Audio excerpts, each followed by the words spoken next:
Country Blokes chewing the fat. Listen. I've been hearing a lot lately about men don't talk, but in my experience, men do talk, just people aren't listening. So it's going to be me and a group of blokes discussing our struggles and victories through life. Warning, there may be some bad language, so apologies to all the moms, especially my own. Let's get going. Listen. Covered in oil. This is the Black Country Blokes chewing the fat about everything that is mental health, disability, and life in general. Here, me, Kev Dillon, and my partner in crime, as always, Lee Cadman. Now, we're joined today by Jamie and Kirsty, and we're going to be discussing ADHD. Now, people hear a lot about ADHD and think it's undisciplined kids or people who don't pay attention. But anyone who's got it or someone they love has got it, it can be a really hard condition to live with. So we're going to be talking to Jamie about his experience through school, education, and how he's just finding life. But as always, we're going to go over our gratitude list. And I'm very grateful. We've had some cracking weather. The sun's been out, so barbecues, and just it's having that option to go out if we want to, and that blue sky, thinking it's not going to rain today. So let's go and make the most of it. So, as always, very grateful. What are you grateful for, brother?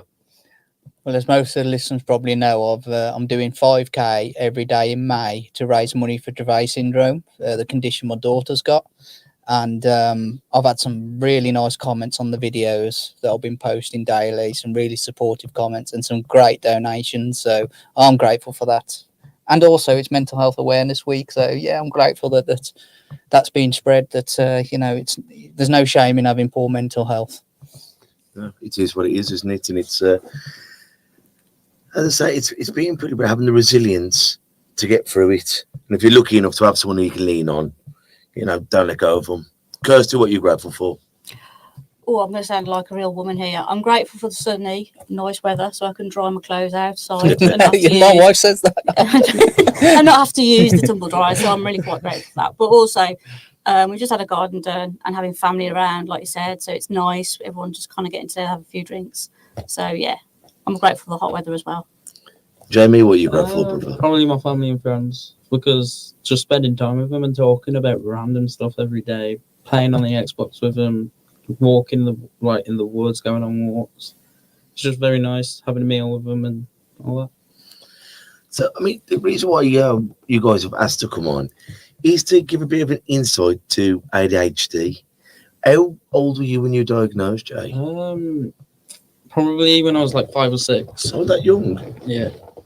Yeah.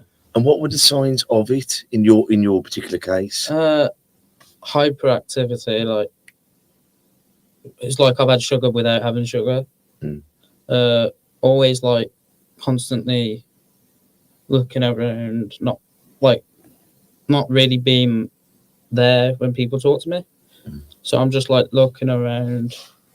Like your mind somewhere else. It's like I'm having a conversation with someone, and if I see something move over there, I'll stop having that conversation and I'll just look over there and then probably walk over there and I'll be like, yeah.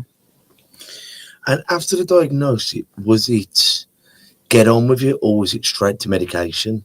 Straight to medication. And what kind of medication was it? Because I hear a lot about like Ritalin and other things. The name of the medication. The name of the medication. Circuit and Medicanet. And what does that entail? Basically, you take one in the morning, you take one on the night when you first get diagnosed. See how it goes. Like you have like a month and a half before you go back to the hospital to see how they work. See if they work with you or if they have to up the dose. Basically, Circuit is the sleeping ones. Helps you sleep at night. Take them about an hour or two before you go to bed. Take them with water. If you take them with anything but water, then you can't sleep after, they won't work. Medicanet is the morning ones where they help you concentrate better through the day. Take them after you've had something to eat as well. Never take one on an empty stomach. That's what it says on the box anyway. And have they had to mess around with the medication as you've got older? Yes. I've been on Medicanet, Circuit. I've been on the liquid form of Circuit. I'm now on a different one for Medicanet. It's called Concerta. They've upped it as well.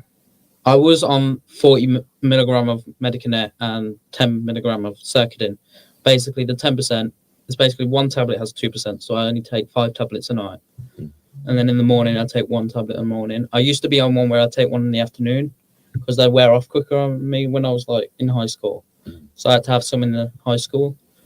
So Probably a faster metabolism and it was going through you. Do you sleep better now that you take those though? Yeah. Yeah. When I don't it does take- work for you. it does actually work. Yeah. But when I don't take my tablets, I'm not sleeping all night. I think at the moment you're not really taking them, are you? I'm taking them and I'm not taking them. I Yeah. take them on weekdays. Okay. My Medicanet and Circuit, both of them. Sometimes if my mum feels like it, I won't take them on the weekend. Like I'll take the Circuit, which is the night ones, every day. Yeah. But otherwise, I won't sleep. But if holidays and weekends, if my mum feels like it, I won't take them. But most of the time, I take them. Why wouldn't you want to take them? Sometimes I just feel like, because when you're taking the morning tablets, when you take them, it just feels like you want to say something, but it won't come out. It just stops, and it stops your hunger as well. It like makes you less hungry, so you eat less. But I'm like, I really like food. Yeah. So I don't want to take them if I really like food, but I know I've got to take them if I want to like concentrate on like college and stuff, which at the minute I'm trying to get back into college.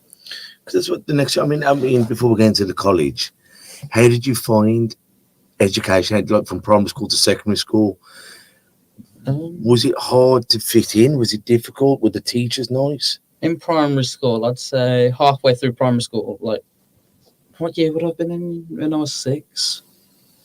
Year 3. Year 1, like year 2, year 3. Yeah. That's when I got like diagnosed.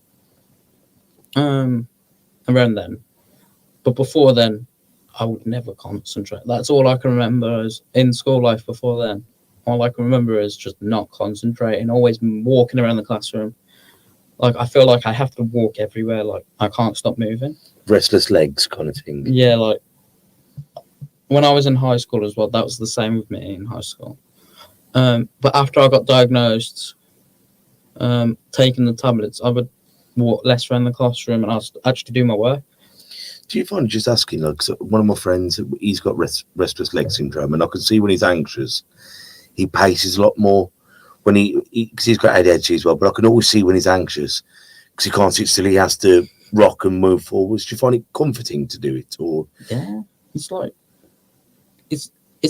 the next best thing to walking. Just moving your leg because you're moving something. Are you conscious you're doing that? Do you Nah, it's just doing naturally. it, yeah. It's like Kind of like breathing, yeah.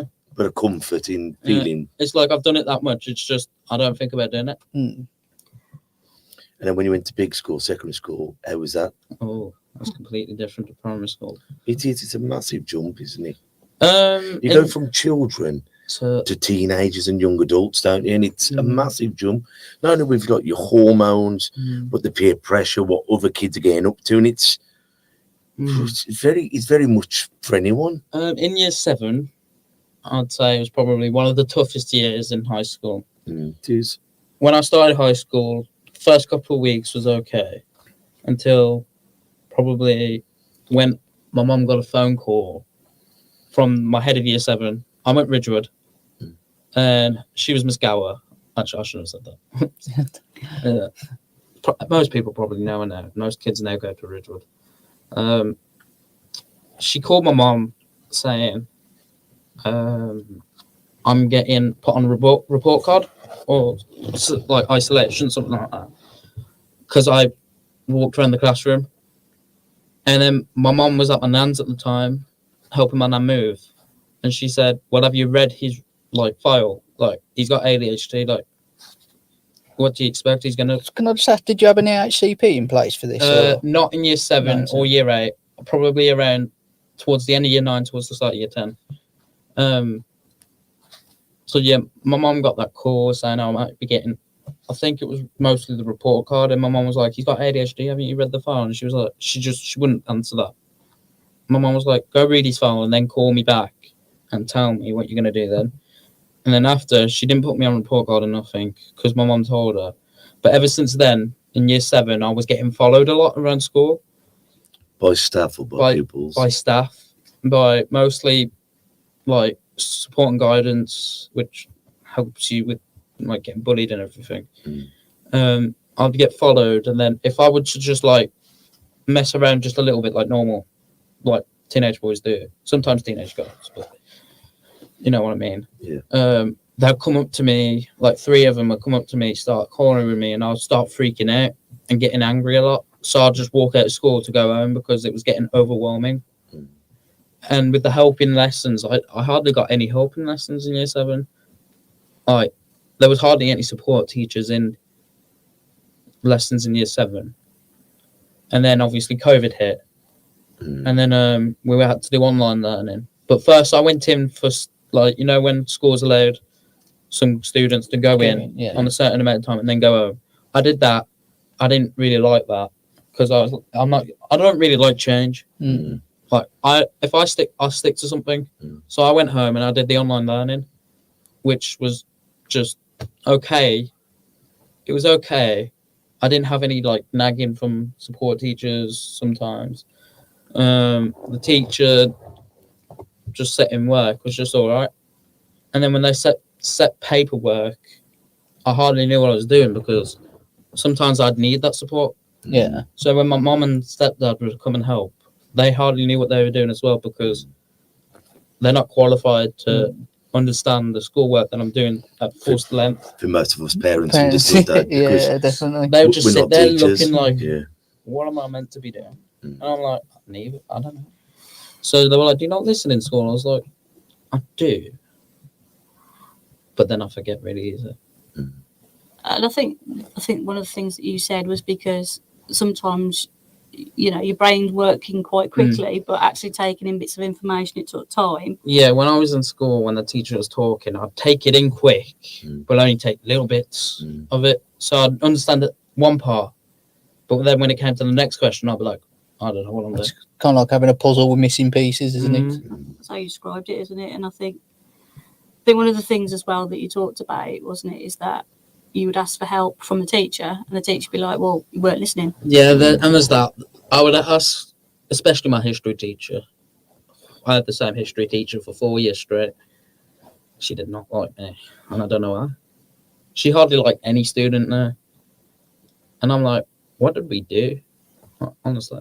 So I'm sitting there and I'd put my hand up going, Miss, can I get some help on this? And she'll be like, well, you weren't listening, so figure it out yourself. And I'll be like, that's not what teachers are supposed to do. No, that's poor. The problem is, I mean, it's no excuse for it, but teachers are expected to teach 30 pupils in one go, and it's the system itself has failed.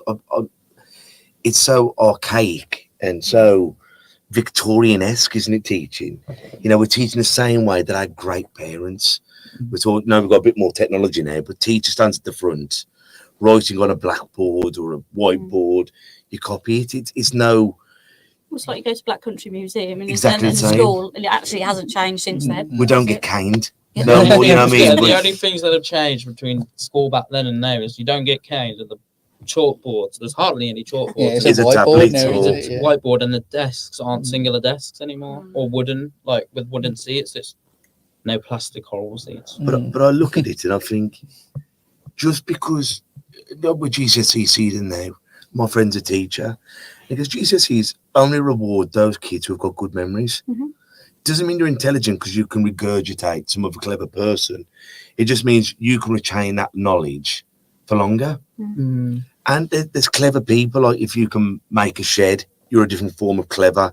If you can MC, if you can read, but we're only teaching to a certain grade of pupils, and that's what we need to change. Yeah, I think, sorry to interrupt, I think just like on that, I think it's more practical stuff, isn't it? Yeah. Certainly my own son, you know, the practical lessons, great, he aces them. I could do the practical ones easy. It's the... But we need that. We need people to lay the roads. We need people to rewire the telly. We need people to build the houses.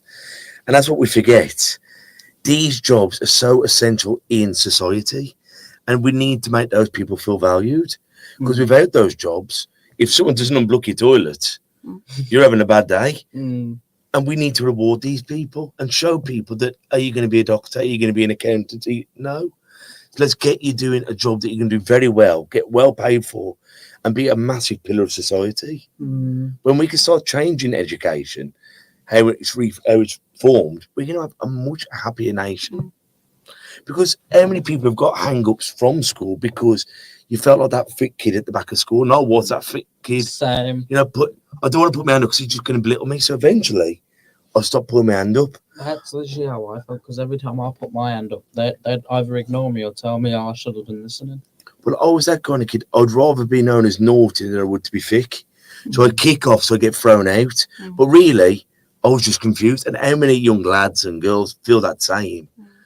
But the teachers, like with everything in this country, are overstretched. Yeah. They can't teach everyone that one thing. So we need smaller classes and we need different classes for different students. And you know yourself, Kev, with the boxing, you coach each student differently. You try to, Yeah. but once again, when I've got a class of 30 Yeah, it's harder to downstairs do. and you've got a romp beginner with someone who's fighting on the week, Yeah. you're thinking, But one of them you'll shout at to G them up, and the Yeah, other yeah, one yeah. you'll comfort to yeah. get them going. Some people work towards pleasure, and some walk away from pain. But it's so hard when you're trying to do everything. Yeah. And I sympathise with teachers, and there's obviously good teachers and bad I had a teachers. support teacher in school. I'm not going to say her name. No, good. But she was one of the best there. She was the second head of the learning support area, but every time I had something wrong, because I would used to just sit there, be quiet, and not talk to any teachers for the amount of times they told me, oh, I shouldn't be listening, or ignore me. I'd just look at her. She sat next to me in class after I had an EHCP put in place. Mm. I'd look at her and I'd be like, I don't understand this. And she'll be like, I'll help you. And then we'll just have our own little conversation about the work. Whilst the teacher is teaching the other class what he needs to teach or she needs to teach. While she's trying to help me with separate subjects about that lesson. So I understand it better. So I think because you were lucky you got that support, didn't you? But I think a lot of kids, ADHD, a lot of that. kids with my needs need one of them support teachers. Yeah. Like, she was the best in high school. And isn't it wonderful when you've had a great person who's helped you? Because sometimes, and we were saying off camera, it's like some people don't help enough, and some people try and help too much.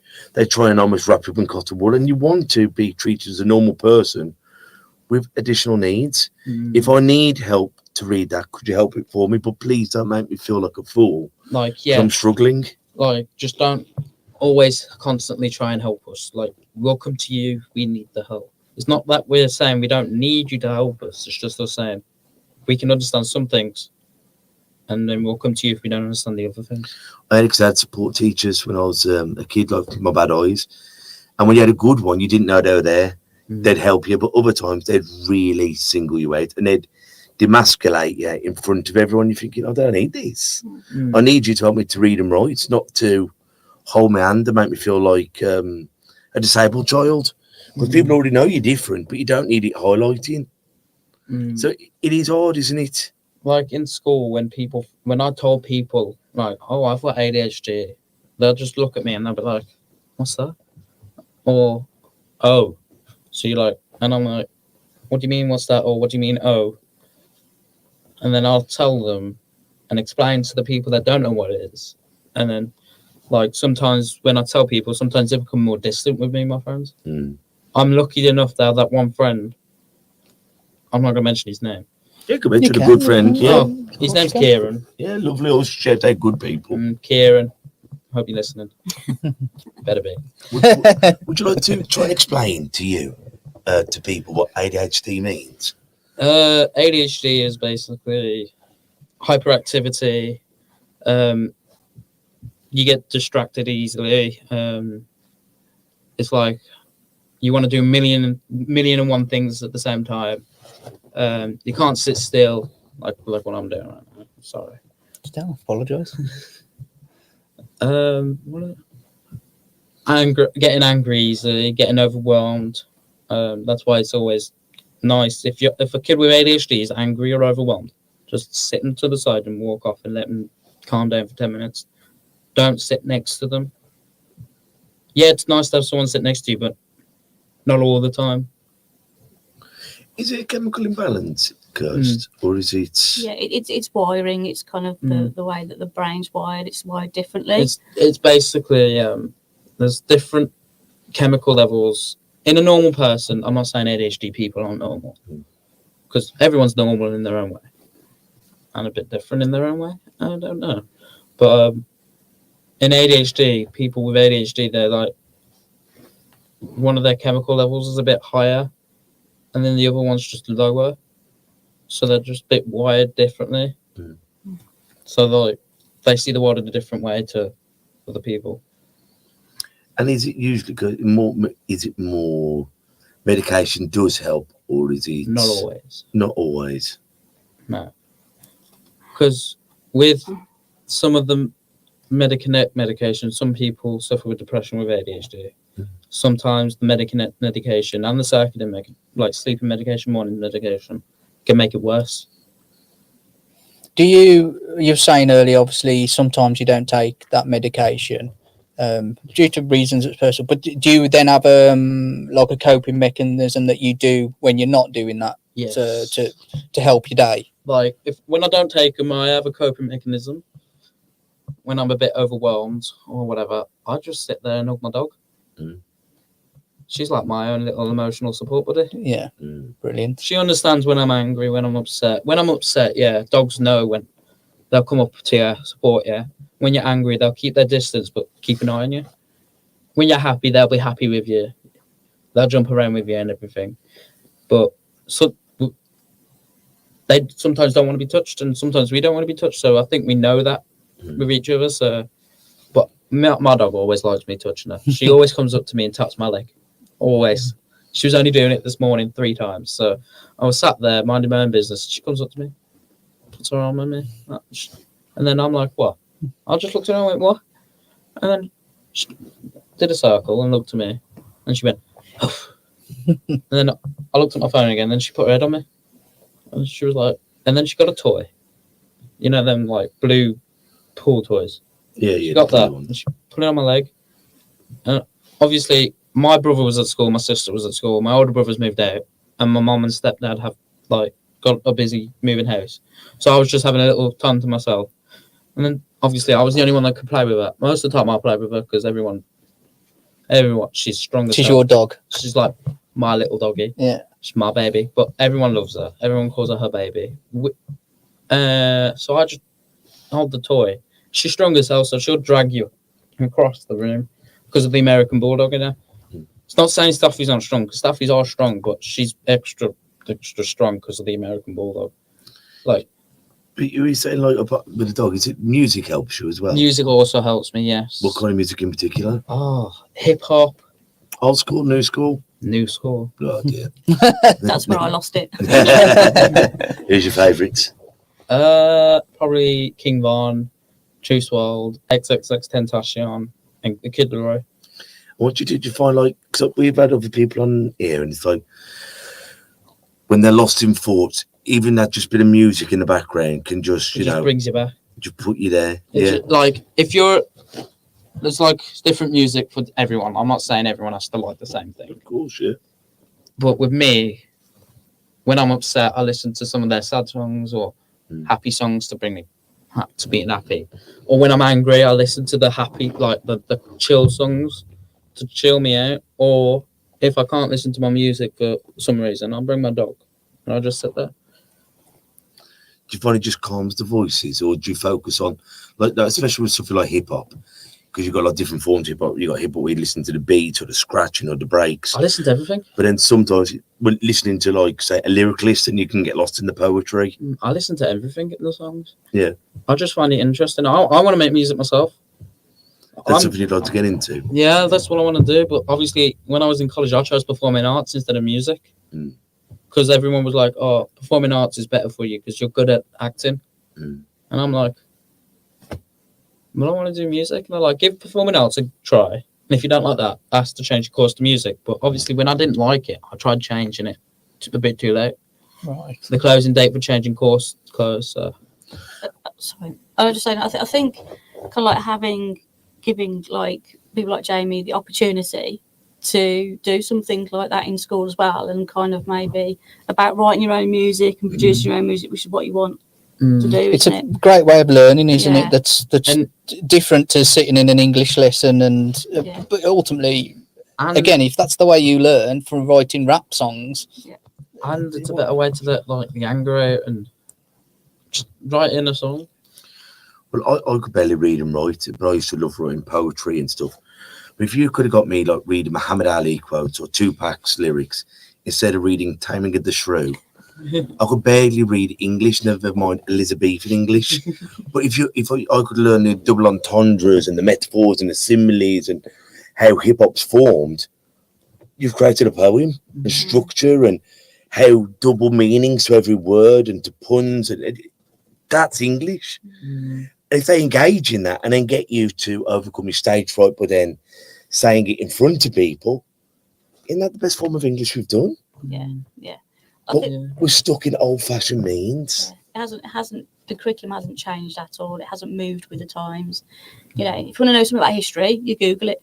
If you want to know something, you know, geography-wise, you Google it. Or you got Google Maps. Yeah, we go on Google Maps. But it's like, but it's encouraging because like people with ADHD and autism, It's like we do one thing and then we quickly move on to the next. It's like we stop what we're doing in the one thing and we see something more interesting, we just drop everything and just go to that. But don't you find that's the world at the moment? Yeah, like People have got, like, because of shorts, people don't watch, my daughter don't watch a movie for 2 hours, but she'll go on YouTube for 15 hours, you know, scrolling 1 minute, 30-second hits. And that's not even with people just with ADHD. I think that's just the culture that we're in at the moment. I sit there sometimes watching shorts, but I like watching movies. Yeah. I think That's rare, isn't it, now? And I we think- love movies, don't I we? think- yeah. the era of TikTok has ruined most people.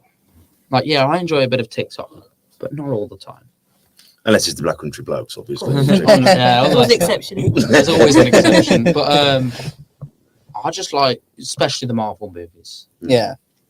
In my opinion, Marvel's gone a bit downhill, but I think they're making a comeback. Like, obviously, last year Deadpool and Wolverine came out. Yeah, it did. That was a good movie. It was. Do you find out with Kind you- of spoiled by Captain America this year, though. Do you find with like ADHD, like sitting there for, especially Marvel movies, they're like 2.5, 3 hours on. Do you find that you can just sit there and engage with it? Is that because of all the cracks and the If special effects? Or- If you get a kid with ADHD and sit them in a room and do a maths test, they won't do half of it. They'll probably do half of it. That's about it. If you sit them in a room and play video games, they'll probably sit there for 7 hours, 8 hours straight, just not moving, just playing that game. Basically, hyper focusing. Hyper focusing, that was it, yeah. Basically, especially with me, if it's like a Marvel movie, I hyper focus on the movie, so I'm just sitting there, not moving an inch. But if it's a maths test, you'll just see me sitting like always Just not interested in it, Not are you? interested because it's maths. Like, let's be honest, who's interested in maths?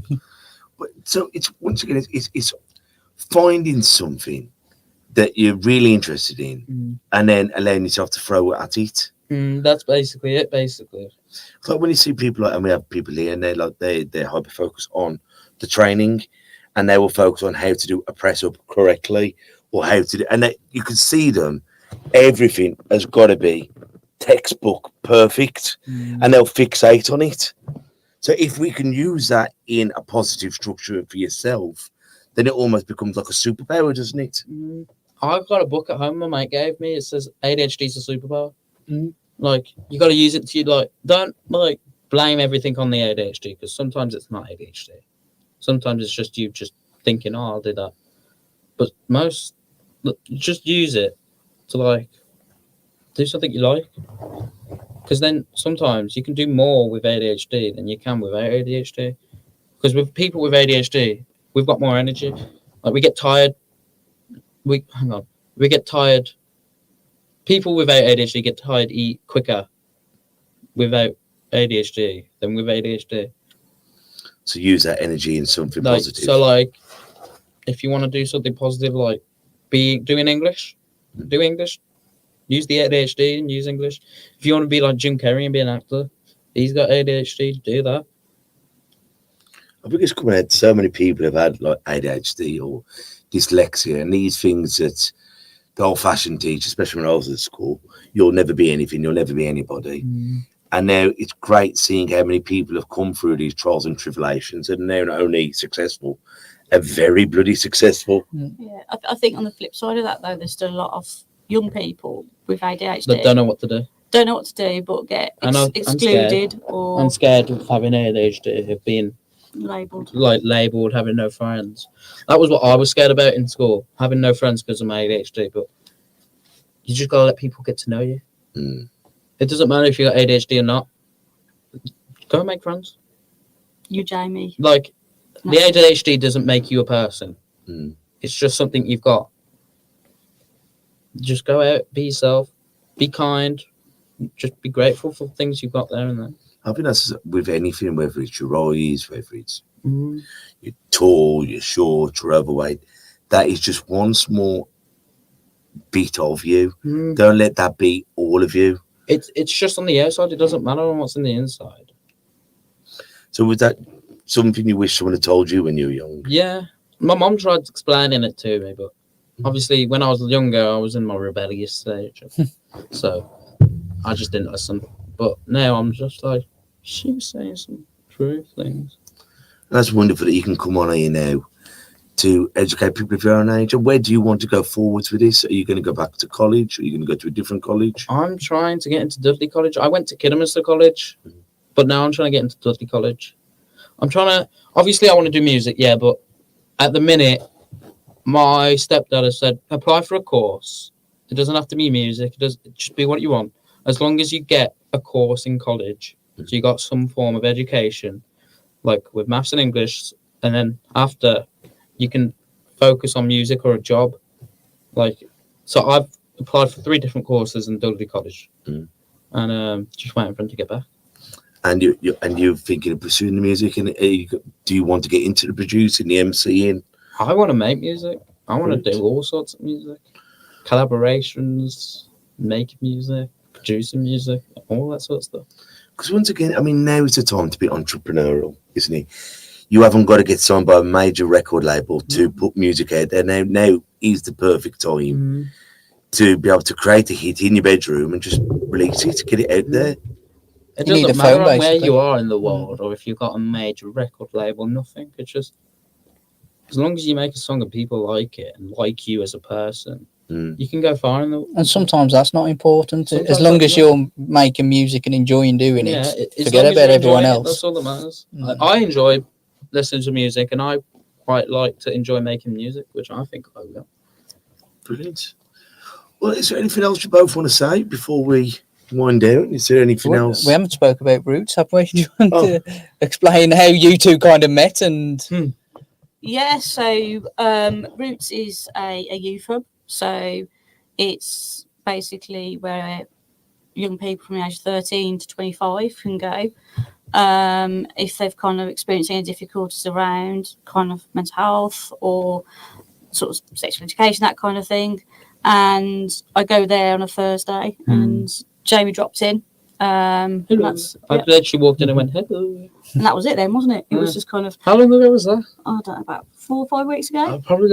I was with my ex. You were? We broke up 4 weeks ago. So it was probably like 7 or 8 weeks. 7 or 8 weeks, yeah. And what kind of things do they do there? So it's kind of like education. There's Brooke, I don't know if you know Brooke, so they sort of sexual health. School nurses are there so that if young people aren't in school, they can speak to school nurses there.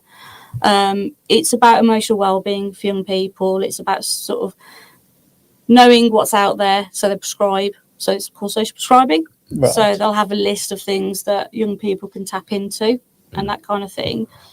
And then through there, we've kind of doing a collaboration with Powered by Can, aren't we? And Roots. Yeah, we've worked with them actually. We taught some kids how to podcast. Yeah. Okay. So that's interesting. Yeah. So we in the half term we've got a couple of artists coming. So one of them's around writing music and producing music. That's kind of Jamie. So it's just about trying to give young people opportunities that maybe they haven't had. So kind of like linking up with people, linking up with you guys, do you know, because Jamie's really passionate about kind of Like, ADHD and helping and supporting young people with it. like with my sister, though, she's got it. My sister's got it, and she's suffering a lot in school because of it. Like, she's always not in her lessons, getting bullied and everything. And I'm just looking at her, I'm like, at the end of the day, it's who you are. People can't bully you for having ADHD. It's not your fault you've got it. Like, you were just born with it. Just embrace it. It doesn't make you a person. I'm like, that's just one thing about you that people are just picking apart to use that against you, but don't rise to it. That's what I was always told. And obviously I didn't listen at the time, but now I'm just realizing when I get told, someone comes up to me and they go, "Oh, you're special, you," and I'm like, "I'm what?" I'm like, "I know I'm special." I'm like, "That's my superpower." I'm like, "What's your superpower?" And that's the attitude to have. Or sometimes I'll just sit there going, I'm just laughing at them. So like at the end of year 11, people were so horrible because they were growing up, weren't they? And they were going through some weird stage in life. And they were always going out to random people, having a go. And some of them came to me and I just laughed at them. I was just like, "And what?" I was like, "What are you trying to get? You're trying to get me to get angry and just start a fight? That's not what's going to happen here. What's going to happen is I'm going to turn around and walk off." If you can do that through life, you'll have a much happier existence. Picking your fights, don't letting your fights pick you. Sometimes these fights don't need to be had. Most times in life, these fights don't need to be had. Just turn away, let them be bitter. And they're on their course in life. You bump into them in 5 years, 10 years, 20 years, and you go, "I'm sorry. I was just angry at the time at life. It wasn't even aimed at you." But it's hard, because we're all on our journey at the time, aren't we, Lee? Yeah, we are. It is tough, but I mean, there's no excuse really for bullying anyone, to be quite honest. But yeah, you don't know what that bully's going through either. No. You don't know where they've learned that behaviour from. So yeah, brilliant. And thank you for both coming on. I've learned a lot here, and it's wonderful talking to someone of your age. 'Cause obviously I teach a lot of people of your age, but it's been a long time since I was your age, so it's nice to hearing about it and how you're getting through it. And God bless you. No worries. And keep that attitude, that positive attitude. Don't let them people bother you. No. I've always been a happy guy. Good stuff. In my whole life, my mom's always told me I've always got a smile on me. Good. Well, Kirst, I'll ask you first. Have you any sayings or quotes that have helped you get through life? You have to make mistakes to get, but for things to get better or learn things. And Jamie, over to you, brother. It is what it is. It is what it is. I love that saying. And once again, just reminding everybody about Lee, Nikki, and all the Cadman team who are doing this walk or run for Dravet syndrome. It's on all our links. So please put your hands in your pockets because we're over halfway now. Yeah, as a team, we're over half. I think 80% of our targets there. There is, I mean, in the team. So there's my wife in the team who's walking 5K every day. There's me who's running it every day in May. We've got Mandy, who's Calla's PA and also a part of our family. She's not just a PA, she's part of our family.